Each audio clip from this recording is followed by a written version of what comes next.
So before we start, welcome to News and Booze, everybody, with Rowan Emsley, who's our digital wizard to guide us through SEO, search engine optimization, for those of you who don't know what it means. I just want everybody to quickly, just at the start, to say hi. Everybody turn your cameras on so we can see everybody. There we go. Everybody's cameras on. Just to say hey at the beginning, we can all wave to one another. Everybody coming on. Hi, everybody. Nice, that's nice. Try and make everybody bigger. Does that work? Hello, everybody. So we're going to now get down to business. So welcome to this session. And this is all about search engine optimization, about digital visibility. So thank you for joining us.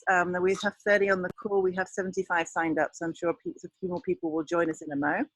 So this is News and Booze. For those of you who don't know, we set up with Julia, who sadly is at the hospital. Nothing urgent, but she won't be able to make it, maybe at the end, but I'm running this alone today. And it's just to say that we set up 4 years ago, and now we hear the US election is coming up again. We actually set up in response the day after the Trump election because we wanted to give hope and sustenance to the Brussels NGO community. And the idea is to have these capacity building sessions. We normally do them live and we have lots of booze, well, some booze. But since confinement, we've been at home and providing regular sessions to give everybody. We've had storytelling, we've had a journalist, we had another session on storytelling, and now today we're going digital today, so get your technical hats on, be ready for some vocab.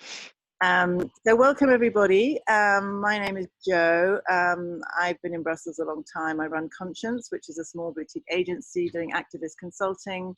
And I set this up a few years back with Julia, who, as I say, can't make it today. And we're really delighted to welcome Rowan.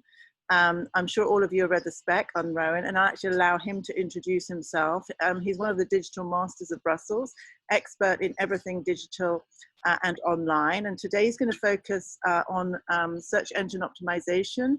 I do want you, once Rowan has said hi, who he is, and introduced himself a bit and talked us through the theory, and do put your questions in the chat, and we're going to make time for a big conversation. So all you've ever wanted to know about how to boost your online visibility can be answered today. So make sure you make the most of the time, and I'll pass over to Rowan now. So thanks so much.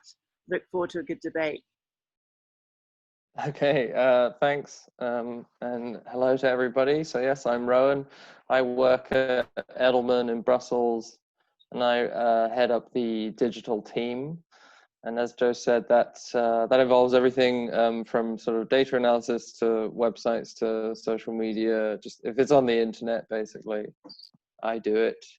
And I wanted to talk to everybody about online visibility, and particularly SEO, or search engine optimization today, because I think it used to be one of those things that you could kind of ignore. But now everybody's, including me, and I think many people on the call, people are working from home a lot more now.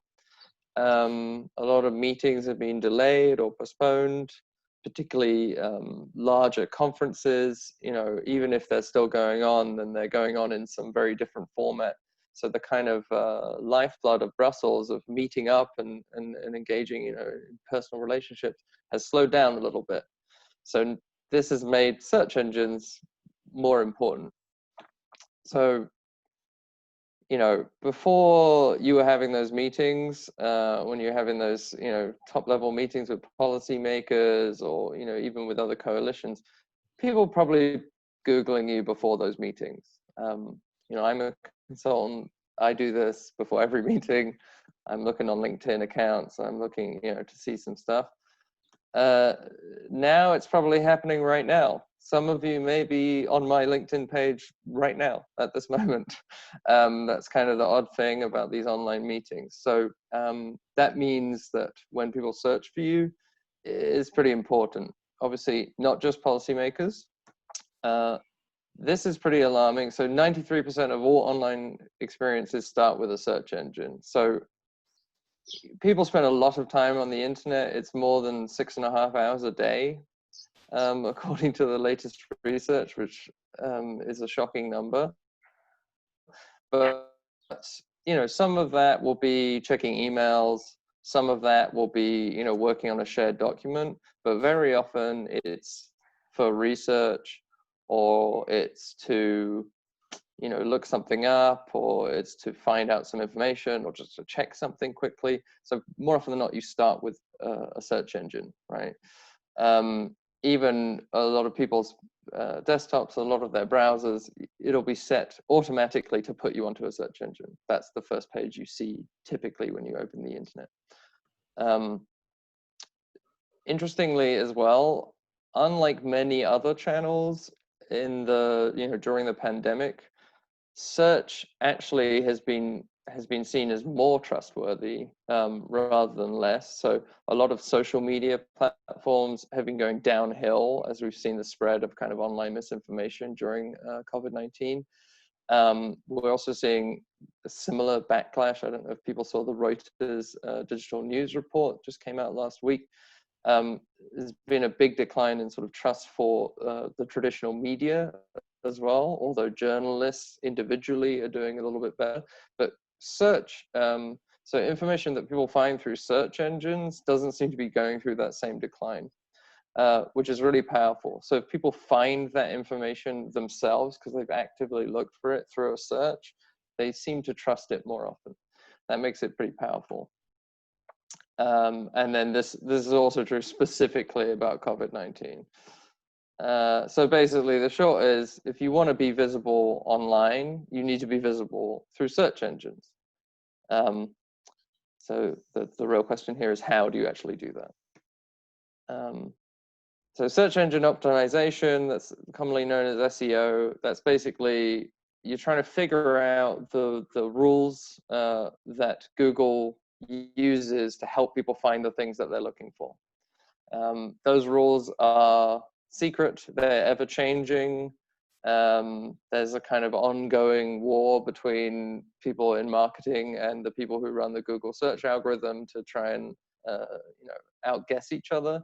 But there are some basic rules that we can understand.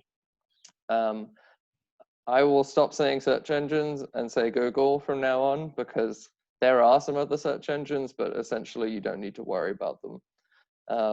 So yeah, the top 3 search engines in the world are Google, Google Images, and YouTube, which is owned by Google. So if you get the Google algorithm right, then you're pretty much doing all of the search engine optimization that you need to do. So there are 3 parts of SEO.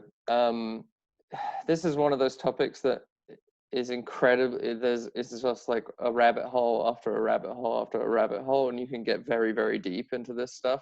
But broadly speaking, you need to think about these 3 things. So there's the technical stuff, that's how your website is showing up from the perspective of the Google bots, the indexing the web. There's the on-page SEO, which is probably the most important, particularly for NGOs. So that's just making sure that when you upload, a position paper or an event recap or a blog post, an op-ed, something like that, that you're following kind of the rules that Google has to make that visible to the people who might want to find it. And then there's the off-page, also very important. And that's about getting links back to your website, and in particular links from strong websites. So a link from The Guardian back to your website is going to give you a lot of a boost on Google, because it suggests that you're seen positively by a serious organization, whereas a link from some obscure Russian forum is probably not going to help you so much. Now, ranking, the world of SEO is quite brutal. Basically, if you're not in the top 6, you're barely getting any of the search results, right? Because number 7 on the top 10 on the Google is typically below the fold, so people have to scroll down, and so you miss out a huge amount there. But even from basically the top 3, you have an enormous amount of the clicks that happen from the searches. So essentially, the higher up you are, is exponentially more clicks that you're going to get. So really, you want to be ranking number 1 on any given search, or number 2, or number 3. Anything else is fine, but it's not good. If you're on page 2, don't even think about it. Okay, so how do you actually go about doing anything? It is a 5-step process. First and foremost, and this is a thing that many organizations have not done, and I know, I started my career in NGOs, and the idea of setting up a keyword strategy was completely alien to those organizations when I was working for them. Perhaps you can tell me that this has changed. But so your keyword strategy is, what do you actually want to be known for? So I've used the example of the Green New Deal here, right? Many organizations are going to be running big campaigns around the Green New Deal. It's a huge topic, it's a huge area of interest for policymakers, probably for for donors, for friends of yours, for the broader audience, or activist audience. This is going to be a huge area of conversation. The problem is, if you want to be found for the phrase Green New Deal or EU Green New Deal or something like that, when people search it in, you are going to be competing with some of the biggest websites and organizations in the world. That's the thing about the ranking, right? It's a zero-sum game. There's only one person that can be number 1. So when you're doing Green New Deal, you're going to be competing with Alexandria Ocasio-Cortez. You're going to be competing with the EU Commission website. You're going to be competing with probably The Guardian will have a specific vertical on this. Very hard to compete with highly trafficked websites like that. That's why you'll get in there's many SEO tools where you can look at these things. They'll show you that the difficulty of ranking number 1 is going to be very high for a contested term like this. I mean, the other equivalent is like if you're an e-commerce company, if you were trying to get ranked for dress sales or shoe sale or something like that, that's everybody out there trying to sell those things is trying to rank for this. So it's normally very hard for an NGO in particular to come in at the top on something like this. So what you have to do is look for variants, or they call it long tail keywords. So you take your core keyword, Green New Deal, say for example, and you keep adding more words to that. That means every time you do that, there's fewer searches, so fewer people actually type in that search phrase every month, which makes it less valuable, which means it's normally easier for you to rank for it. But if you keep the phrase Green New Deal in all of those long tail keywords, you will over time benefit the ranking of that main keyword. So this is the long tail keyword strategy. But essentially, when you are doing this keyword strategy, it's art and science, right? There's 3 things you have to think about. What you want to think about is obviously what do we want to be known for? What are our core topics? What is our key point of view in Brussels or in whatever marketplace you're in?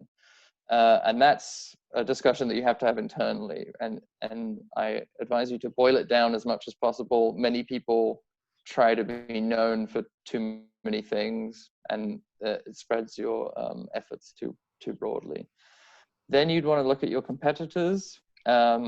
So are you overlapping with some other people in this space? Are you, are there people who are your allies, particularly for NGOs, who you're then competing with, because that could be an issue.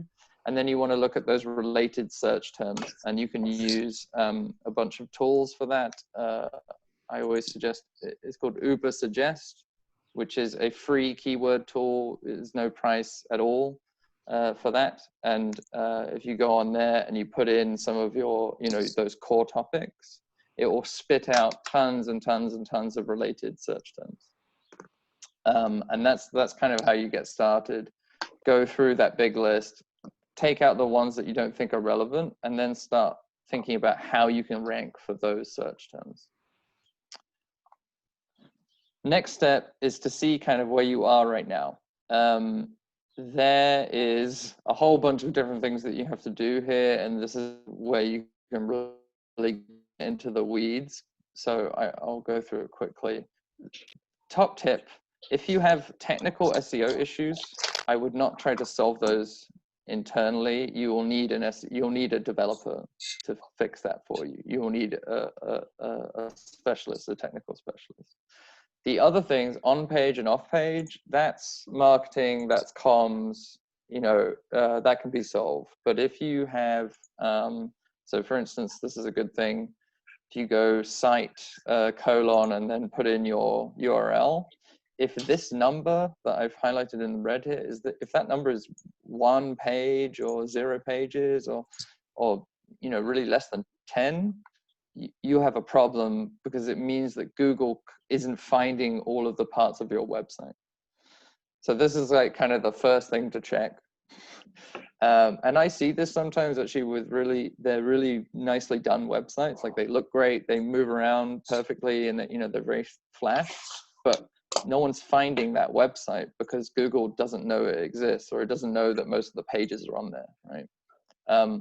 So if you have this issue, hire a technical SEO consultant and they'll fix it for you. Everything else you can fix in terms of marketing or communications. So the first thing that I would do is when you're running your SEO audit, what you want to see is, okay, let's say we've got, like the Edelman Brussels website, you've got 236 listed pages. That sounds about right. Now let's look at all of those different pages and see, okay, are they, do they have proper keywords on there? So this, you see here on the right, this is kind of like a checklist of things that you can do. So you want the keyword to be URL, you want it to be in the title, you want it to normally be in the first paragraph, on and on and on. There's a big checklist of things that you can do. My top tip is to, if you are using WordPress, which many organizations are based on WordPress, install this plugin, Yoast SEO. Even the free version is really, really good. And what that does then is it gives you a kind of interactive checklist at the bottom of every single one of your web pages or your blog posts, which is the thing on the right here. And in there, you put in, okay, I would like the key phrase to be whatever that keyword is, Green New Deal, let's say. And then it will analyze the page for you and say, oh, that keyword isn't in the headline, put it in the headline. That keyword is too long. That keyword doesn't include, you know, the right kinds of words. You need to put the keyword into your links. You need it in the descriptions for your images. It basically just gives you this checklist, right? And that's essentially how you want to solve the on-page issue. You're running through a checklist of common practices. You have to decide, what do you want this page to be found for, and then move on from there. Then you think about, and I would say, so you'd have to do that with your most important pages. That's what I'm saying here. Because some pages you just have to have, right? You're going to need to have the About Us page or whatever it is for your particular website. You have to have a home page. There's going to be important campaign landing pages, likely. So there's ones that are just organizationally very important that you need to have. Make sure that those ones are checking all the right boxes. That's kind of first and foremost. Then you can plan out your content. So this model on the right here is the way that I would always plan out any kind of set of content. So I want to say, you know, I'm gonna run a campaign on, you know, race relations in Brussels, for example. You know, it's very topical. A lot of people are asking us about it. This is something that we want to come out and be visible on. So what I'll start with is this thing in the middle, which they call it a pillar content. That's what Google calls it. And that has to be long form. Normally, if it has a video on there, it's very strong. And that will be kind of the intro section to a whole series of bits of content, right? So think of it as a series of blog posts, for example, or it could be, you know, you have a position paper on a particular topic. You write that up in a long format, 1,200 words, or including a video of over 2 minutes, because Google likes it when people spend a lot of time on the page. That's kind of it shows that the audience is getting value from what they're looking at. They're not just clicking on and then going, oh, okay, this is no good, and then leaving. So you want it to be very substantial in one way or another. Video is a good and often cheap way of doing that, because you can just record yourself talking through the article and people will watch that. So that's kind of your core topic, almost like an introduction. And then you make a whole bunch of other topics around that are connected. So this could be, you know, one of these subtopics could be an event, for example. You host a panel that is related to your core topic, and you write up a little event description, which also uses long tail variations of the keywords for this cluster, right? And then you could do, you know, have an op-ed, repost that on your website that is about this topic. You could, I'm just thinking through the race relations one now, but you could ask, you know, within your organization who come from minority backgrounds to talk about their experiences with this issue in Brussels. And that's another thing. And they all link back to this core topic with a hyperlink. That the reason this is so powerful is that Google wants to see that you have invested in content that people enjoy. And so when they keep seeing hyperlinks connecting a bunch of different web pages that have similar topics and similar areas of interest, they see that you are, you know, you're a serious organization. You're really talking about this. You have some expertise. People are going there for this reason.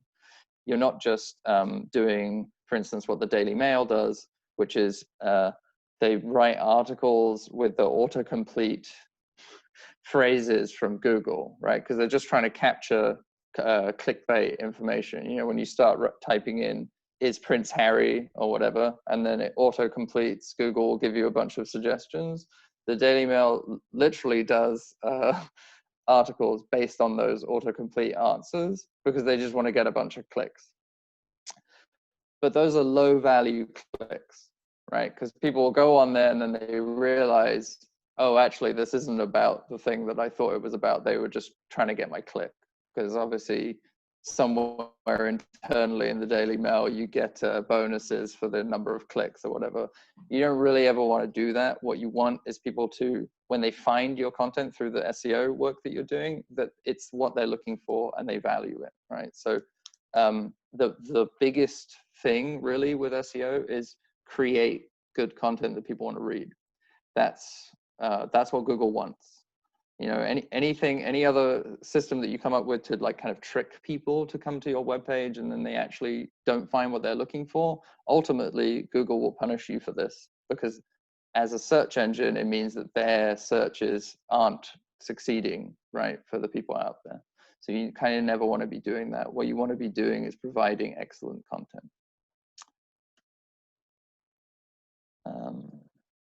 Yeah, content strategy is everything.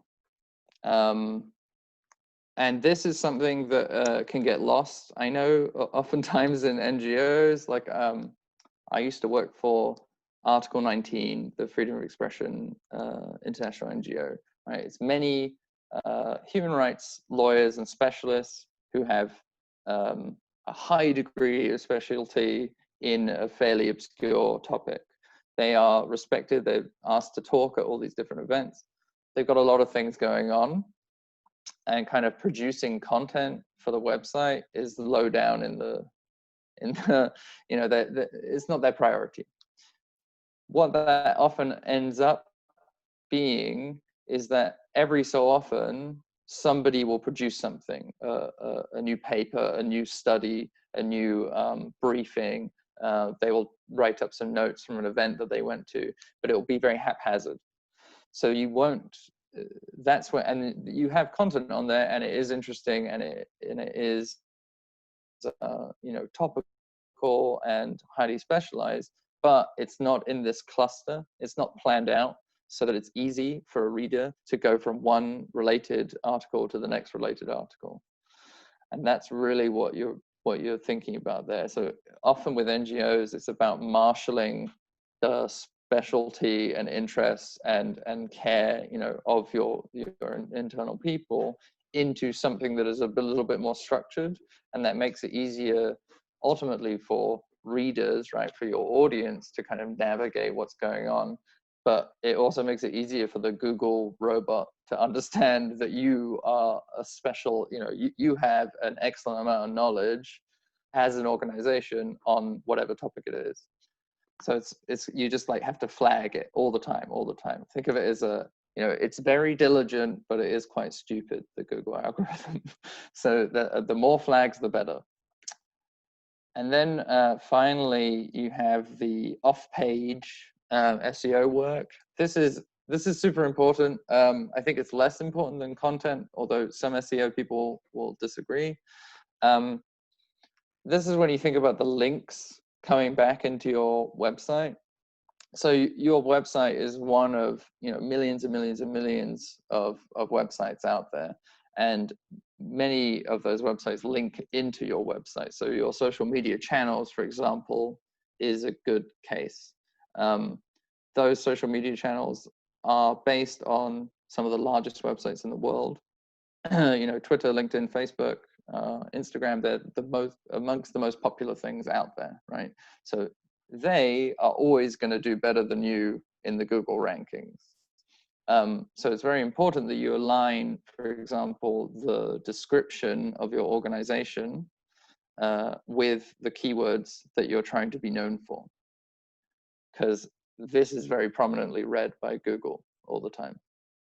So think of it all as a holistic whole, basically. If you're trying to put out, it's like being, you know, on brand or just message discipline. It's the same thing when it comes to the keywords. You can spread those to all your other channels.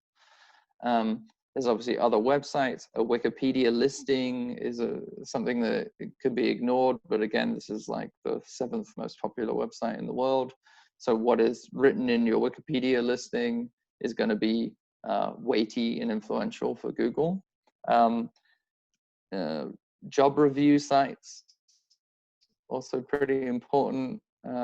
They do a lot of work to try and become as visible as possible. So if you have a listing on there, that's something that is kind of easy to edit and easy to fix up. And then obviously there's the media coverage side of things. And I have a pretty evil example of media coverage and SEO. So you see here, there was one of many Boris Johnson scandals around Jennifer Arcuri. And these are 8 hours apart. These screenshots were taken.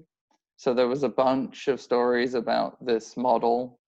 And then about 6 hours into that news cycle, Boris Johnson came out and did a press conference in which he referred to himself as a model of restraint.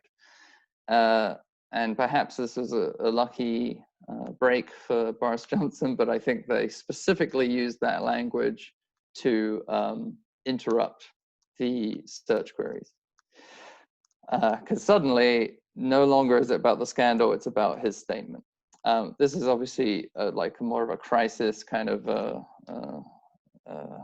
a nasty version of this kind of thing, but it just goes to show that this is pretty important.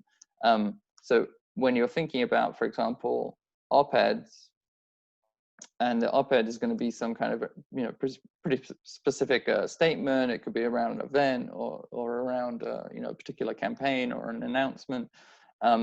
You also want to use the keywords that you've come up with in your keyword strategy. You can apply that to your media outreach work as well. It's another signal, right? And again, if that language is being used by, say, the BBC or Sky News, these are huge websites with a lot of traffic, so they have a lot of weight. So if you can get your keywords through their channels, it really helps you as well. Okay, that was very much a whistle-stop tour. So I'm seeing some questions already. See if I can get to those.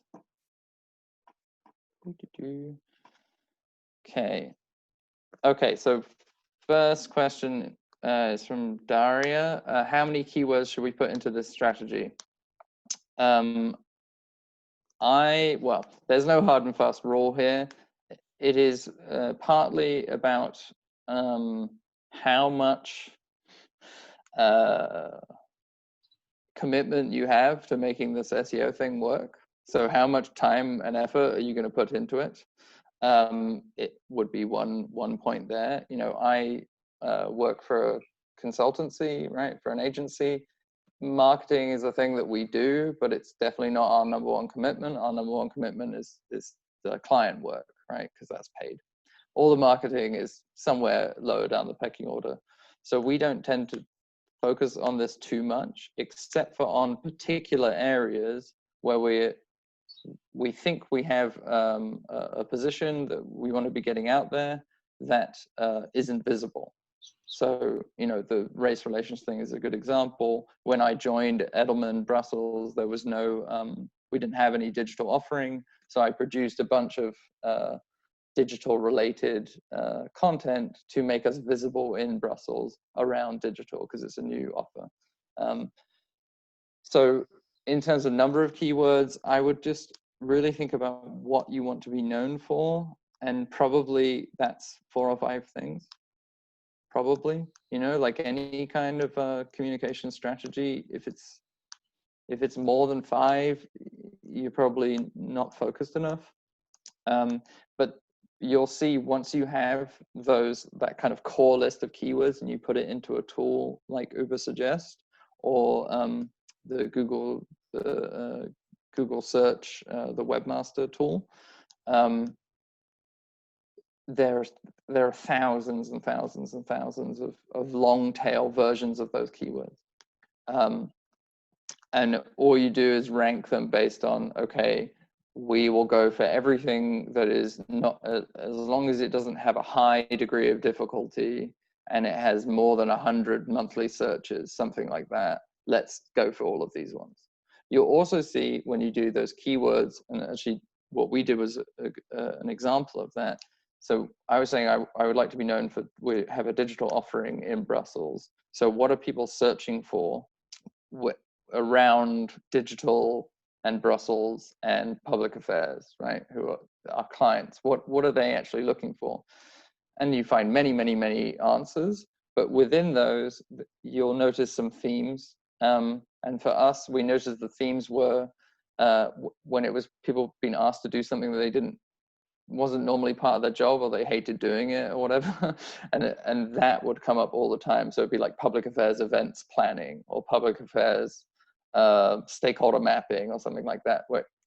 And so what we took from that was our strategy is we'll talk about, you know, really specific almost products or services where it's making the customer's life easier.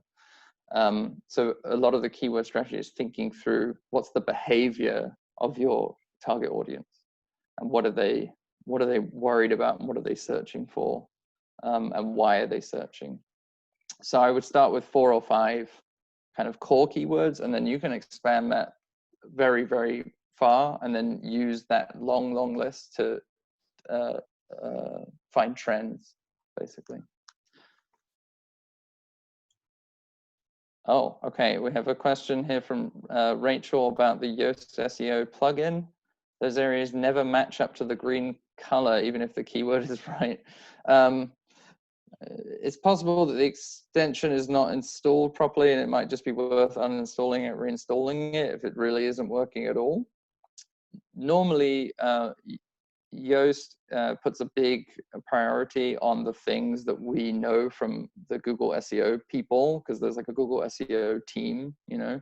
who talk about these things, and they will often say, you know, we hear a lot of stuff about whatever it is, page ranking on in terms of, you know, the image attributes or whatever. Actually, the image isn't really the big deal. The thing that we really care about is X, Y, Z. This changes kind of all the time, which is why it's nice to have a plugin like this, because it's their job to kind of keep up to date. But typically, they're really focusing on the headline and the URL, and also the meta description. So like that little short description that you get on Google, on the Google results page before you click through. And those are going to be the three key ones. It's possible it's always going red as well because you don't have an image on the page. Google doesn't like all text web pages, and they might be very strict about that. So hopefully that answers the question.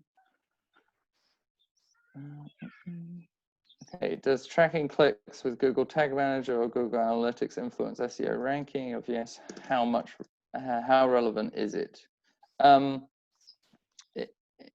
It's moderately relevant as far as we are aware, although I would say that it's, you're on the, you're playing around on the margins there of what you're going to get from the benefits of an SEO strategy. I think in terms of the big quick wins, the thing that is going to move the needle most for you is, first of all, building up like that bank of really good content, and then trying to get that content reposted on other websites. That's really the thing that's going to take you to the top. And there are some, you know, there are some different ways of doing that. A good way is to write a kind of summary post, very long post, where you're talking about, let's say, you know, this is why lists are so popular with this kind of content, but you can say, here are 10 really inspiring human rights campaigns in Europe, right? Which means you're ranking for human rights in Europe, human rights campaigns in Europe, all these kind of those things. And you can write up a bunch of other people's work and then email all of those other people, so those other organizations, and say, hey, we just wrote about you, you know, we'd love if you could link to this through your website. You know, keep up the good work. This is amazing stuff. So you're supporting other organizations, and then you email them and say, you know, if you could give us a link back, that'd be great. And normally people are happy to see it, especially if you've put in a little thought. You know, it's best not to just have lists, because they're not particularly engaging. So if you can add your analysis to those, you know, why this is really good and why it's so encouraging, etc., that would be a really good way to get 10 backlinks very quickly. And that's what's going to give you the big win without spending money, right? I'm not talking about search ads here. They're only ever a quick win, you know, depending on your budget, and search budget is substantial. So I just wouldn't go down that road unless you're really committed to getting to #1 very quickly. Okay. From Alexandra, hi Rowan, thanks for the insights on social. Do you have any general advice for social media managers for improving SEO? Yes. So everybody who's doing digital comms of any kind in your organization should be aligned on target keywords. And that counts for social media as well. So that's going to be the #1 thing. I get people to print off the keywords and put them by their desk. And just bear them in mind, you know, don't slavishly bring them up every time, but you know, it's really useful for the social media output to be aligned to the strategy of the blog posts. The other thing that is really good for helping create the content, because this is a bit of a burden, right, to keep generating content for your website to make it more visible to search, is the social media team. You can often bolster those blog posts and fill them out a little bit with embedded tweets. So if you have an aligned embedded tweet, like if you can quote somebody who's talking about something similar that could go into that blog post, it's you know, it's easier than having a new image every time, or a new infographic, or a new, you know, things that it would take time and effort and resources to create a video. So that's where also the social team can really help.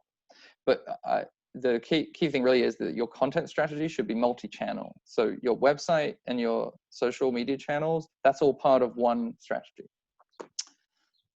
Okay. What tool do I use for testing keywords? So many different tools. Yeah, there's, if you Google SEO tools, you will just come across hundreds and hundreds and hundreds of them. The best ones are Ahrefs is industry standard. So Ahrefs is the best one for tracking kind of your ranking over time, and also backlinks and just the general performance of your website. I often use Ubersuggest for finding keywords, so for figuring out keyword strategy when you're in that exploration stage. The reason I use that is so that the guy who runs Ubersuggest is he's like a SEO guru blogger guy, like a digital marketing kind of dude who's built his own brand, right, online. And he's often very good, but he bought Ubersuggest and made it free basically to bring traffic to his website. So it would normally be a paid tool, but he just wants more traffic. So he made it open and available to everybody, which means that you're getting a free tool basically just to help his numbers. So it's kind of win-win. The other free ones tend to be a little bit limited. You can only perform so many tests. It only gives you the first 10 keywords, which isn't particularly useful unless you have a huge marketing budget, which, you know, normally NGOs do not. So yeah, that's the one I would look for keyword discovery.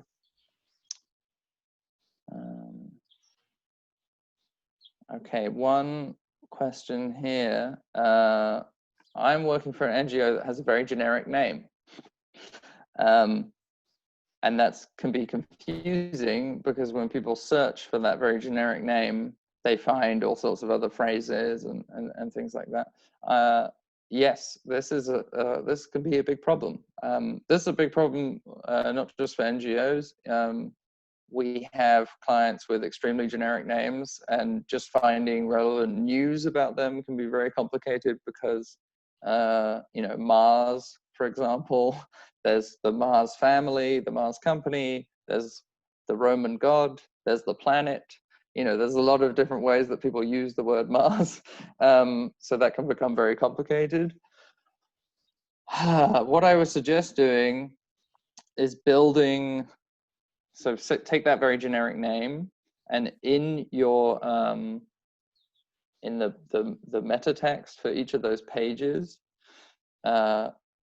you basically want to build in the additional keywords on top of the generic name, right? So you always use the generic name, open for business, and then a hyphen, and then you use a bunch of other keywords that are about your area. So I guess I don't know if I can say this, the generic name, but let's say it's Article 19, right? Who I used to work for. Similar issue, right? Because Article 19, they take their name from the Human Rights Charter, right? So you're competing with the UN every time. Every time you put anything out as Article 19, they're competing with the actual charter that they're named after, which is a bit of an oversight. So what we would do is say Article 19 makes statement on keyword area, so that over time the name becomes associated with the keyword areas. There's no easy fix for this one, to be honest, but that's something you can do. The other thing is that you can stylize the way that the name is written so that it's distinct for Google. So like Article 19, we would often do it without a gap between Article 19, so that people finding us will find us through Article 19, all one word. So something like that, you could use a sort of trick like this, which is almost like a branding exercise, to be honest. So that is difficult. The other thing is also just to focus on the very specific geographies, because the search behavior is different in every country, different languages, different users, all those things. And so if you really zero in on the geographies that you're actually operating in, you can add the name of that area to your generic name. So you could be Article 19 Mexico, and then that already filters out a lot of the other Article 19 stuff. Yeah. I saw a question on here, Rowan, Okay. which is, Rowan, Yeah. can you hear me? Yeah, I just thought I'd give you a break. Yeah, yeah. On the it's not booze, but you know. Yeah, but yeah, the question was about, and it's kind of interesting as well because it kind of talks about change in a way. There's a question here about I work for a European NGO. It's from Gianluca, European NGO working on the rights of undocumented people, who are often called illegal migrants, rather. So getting into Daily Mail language there, right? One of our goals is to change the terminology around these people. So, I mean, it's kind of reflecting in a way, not just this issue, but, you know, how do we make change and get that kind of new terminology? It's a bit like climate change to climate crisis. How do you push out that wording and kind of break the SEO? Because essentially you're saying SEO is based on what people are looking for, but if you want to change what people are looking for, how do you get that new terminology by getting in the system? But to just finish the question, so they say one of our goals is to change the terminology around these people.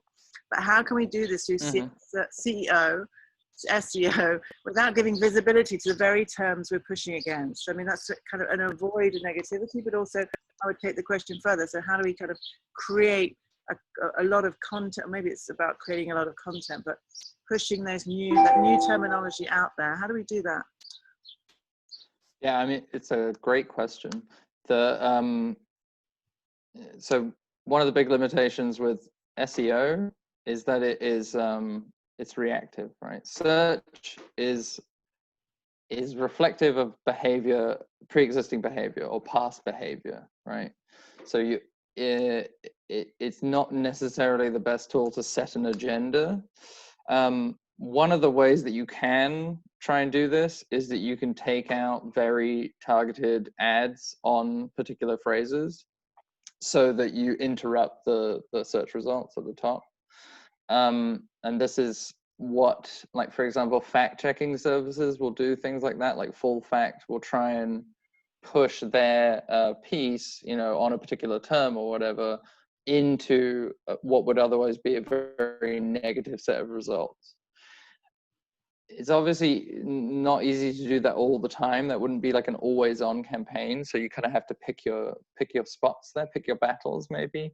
I would almost in a way treat that as like as a way of getting into the news cycle. So when it becomes a big thing, it becomes a big hot topic in the news cycle, then, you know, maybe take out some ads for that week in the country where the news is talking about this topic, so that you can kind of break through there. But you'd have to be very targeted and very reactive. Well, all you the can other do, way that you could do this is with sorry, as you said, Boris Johnson, he kind of broke through he broke through by having his own press conference, didn't he? And, you know, he said instead of having an affair, that he was doing something else. So then maybe that's another way of. Yeah, if you have particularly if you have very high level spokespeople, very visible spokespeople, this is a tool for sure to be using, or around an event that you know is going to get lots of coverage, for example. That's when you want to target that kind of a keyword, right? But it's similar to the ads idea. Is it's you have to be very targeted and very smart about how you're doing that, because if you're trying to do it all the time, it's it's going to be very, very difficult. So you kind of have to, in a way, you have to go with when the attention is really, really on that topic, which I know, I mean, with illegal migrants always is, but for the last 6 months, for example, it's been, you know, less than probably in the previous couple of years. So this wouldn't have been a great time to be doing that. So the other side, the kind of always on version, would be, as you suggest, a content series. And probably in this case, what you want to do is the debunking style content, right? So those kind of like Vox explainer videos or things like that, where you're using the term, but you're always using the term to say, you know, here's what's wrong about the term illegal migrant, right? And that's good as well because, you know, things that are highly shared and get lots of engagement on social media, that link is also boosted in the SEO eventually. It takes a while to filter through, but so those kind of hot button issues that get a lot of heat, get a lot of attention on social media, I mean, it could be good or bad. It will help you in the end in terms of visibility. But yes, very tricky thing to deal with. Ultimately, the thing that will break through is going to be your campaigns rather than your SEO work here more, because SEO is always kind of behind the times. It's always about all the data that has gone before, which is guiding Google, right? It's not forward looking particularly. So that is a limitation. Yeah, I had another question, which is about questions. Like when I see like my children who are like late teens, early 20s looking, they don't put keywords in, they put questions. How does that link into this? Yeah. So there's different sort of taxonomies of keywords. So there's like these kind of key phrases. And actually what is interesting about the different ways that people search is that it tells you about their intention. So if they're putting in a question, they're genuinely just trying to find out information. They don't have like a preset issue going on. So that's kind of, those are kind of the best ones, to be honest. And that's why the Daily Mail tries to get all of those weird pre-made questions filled out. Then there are other ones where it'd be like the name of your NGO or whatever, and that's guided, right? That's a guided keyword. People are already kind of looking for you. They're aware of what they're looking for. So you don't have so much flexibility to kind of win new audiences with that. You're just trying to make sure that your existing audiences can find you.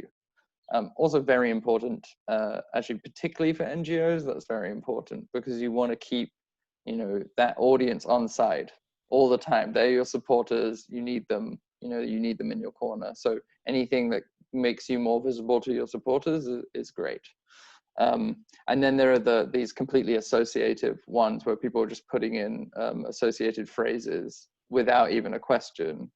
And that there's a wide range of different sort of reasons that you might be doing that. It's probably, normally it'd be someone who's in some sort of research state and they've seen something, you know, maybe in an article, and they like, I want to know more about that, but it's not particularly guided at a particular organization or person or anything like this. It's just like pure information gathering. So it's not like questions are linked to long tail words. I've forgotten actually what a long tail word is. What is that? That's a group of words like European Green Deal, is it? Yeah, so every searches on Google, as with many things on the internet, follow this thing, the power law distribution. So that a very small amount of search phrases are used more often. You know, they are used for like 70% of all the searches or something like this. And those ones are highly competitive, obviously. You know, many big businesses make their money on targeting those keywords and capturing all of that attention. So to build up into that area, you need to go further kind of down the distribution. And those tend to be longer keywords. And that's what they call the long tail, right? And so that's, instead of it being Green New Deal, which is very competitive, you know, lots of people are trying to own that topic. Yeah. If you do Green New Deal impact for Europe, there's going to be less competition around that longer phrase, right? And questions is actually a good example of a long tail keyword, right? So you go, you know, what will be the impact of the Green New Deal? Is the long tail version of Green New Deal. Okay. Good. Well, we've got a few minutes left. I just wondered if there's any more questions. I did ask in the chat. I mean, we had a couple of technical questions, maybe just to, but you could answer them really quickly. Which is, yeah, how so, important is alt text data? What is that?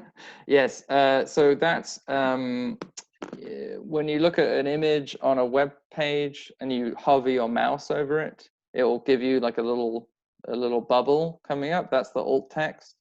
Okay. It is important because Google is increasingly valuing accessibility of websites. So there's like an accessibility score that Google gives you, and the alt text is useful for you know, people with visual impairments or whatever who are using screen readers.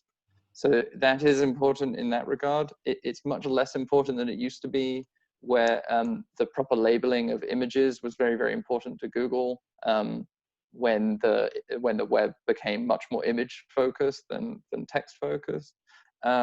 But yeah, it's important in terms of accessibility. Similar to, you know, having large text, like large font sizes on your web page.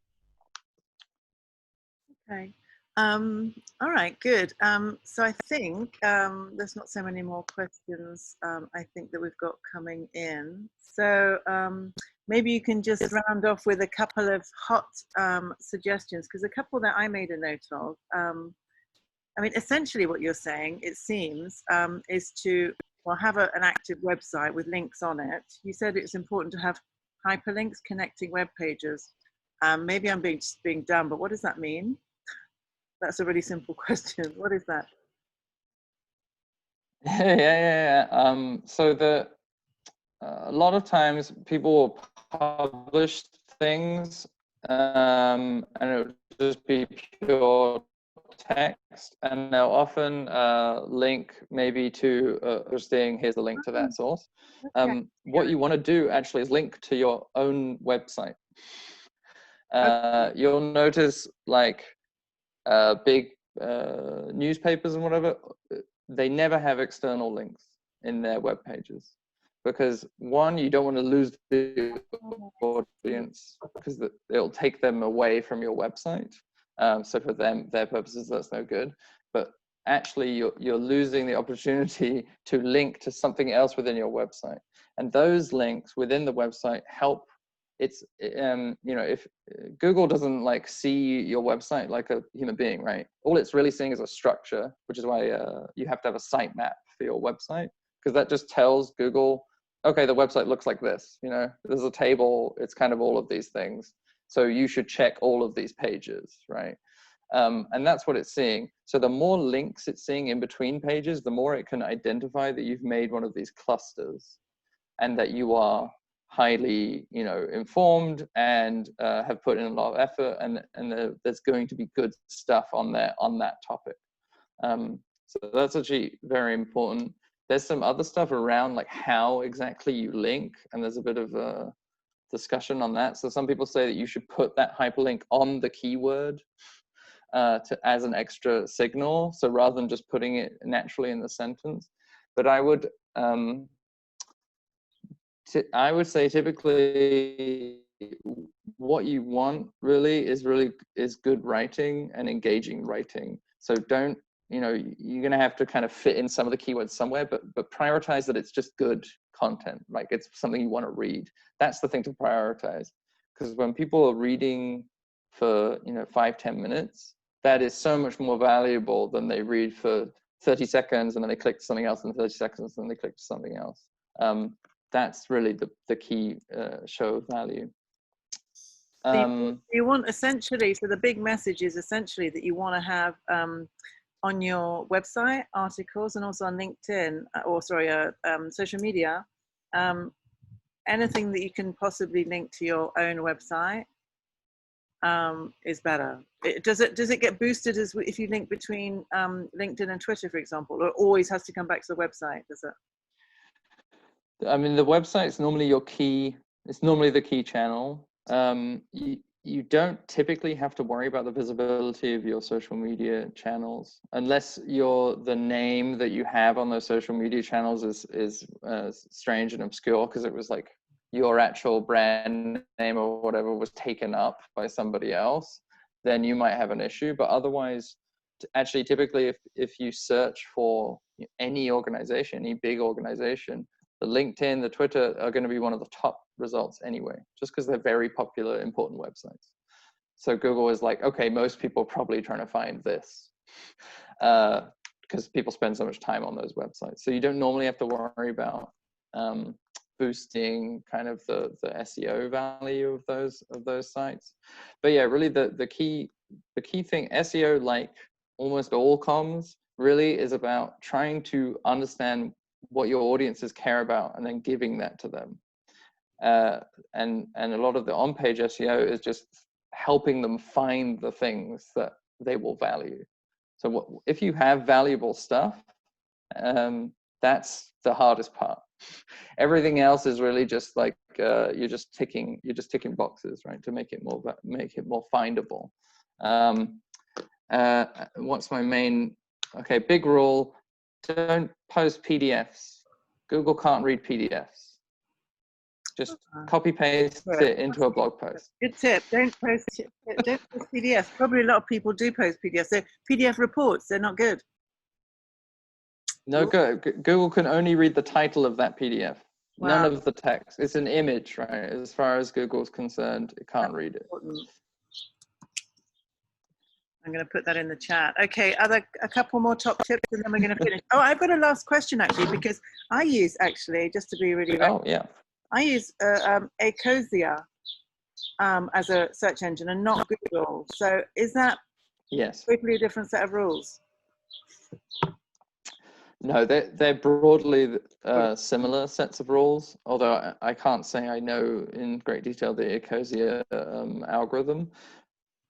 But typically, what they want people to find is non-spam, right? So this will be one of the big things that you'll see in Yoast or whatever is that if your article is under 300 words, this is because of the Huffington Post, basically, and link aggregators. There was a time when those link aggregators kind of ate up the Google algorithm and all the algorithms by just pulling out snippets of other people's web pages and then putting a link to those web pages. And the snippets were just, you could take them off the RSS feed. And those are like 180 words or something like this.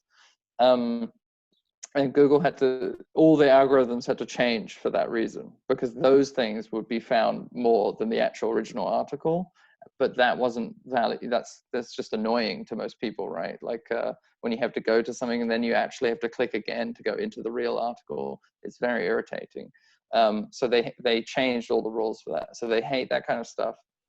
Long articles tend to do better. And I think basically all of the search engines are trying towards the same thing, right? Which is people find something they actually want to read. So as a general rule, I think that would apply to every search engine. Yeah, cool. Okay, so I mean, it's an interesting one from Anton here, who says, which is a kind of funny thing for NGOs, maybe for every organization. Posting as a PDF is a great get out of jail card when colleagues insist you post something you know is bad for your SEO.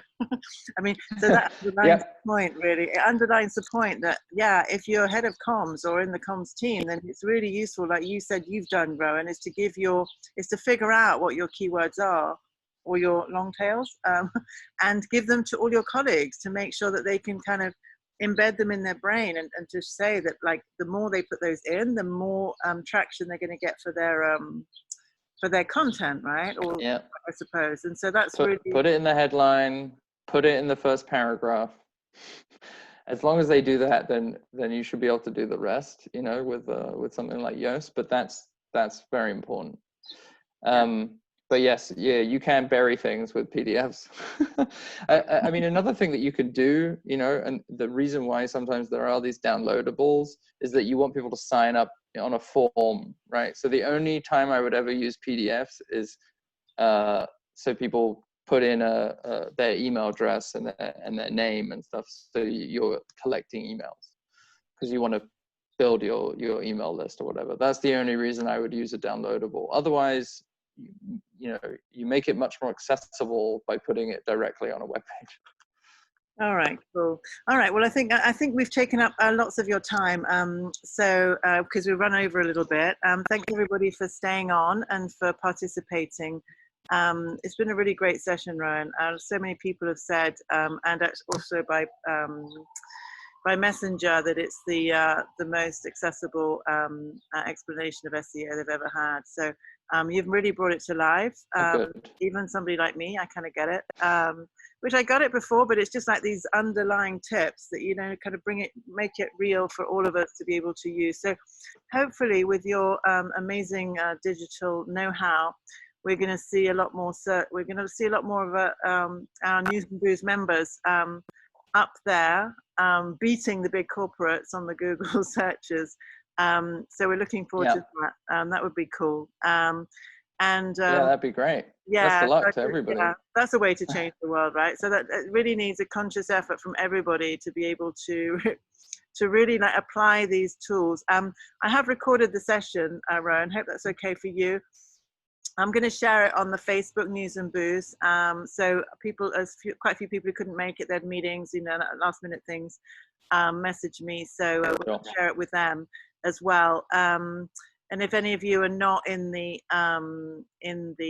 Facebook group, you can join that as well to make sure you keep up to date with the next meeting. We haven't got a date fixed for the next meeting, but I can't believe it's summer. It's pretty much the second day of after the summer solstice now. It seems like we've been in a long summer journey already this year.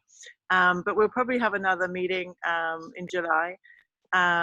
So keep posted with that. But Rowan, everybody, I'm not sure we can pull them all up to give you a massive round of applause. You can hear it virtually from everybody, because I know there's so much great feedback in the chat. So thanks so much, Rowan, again.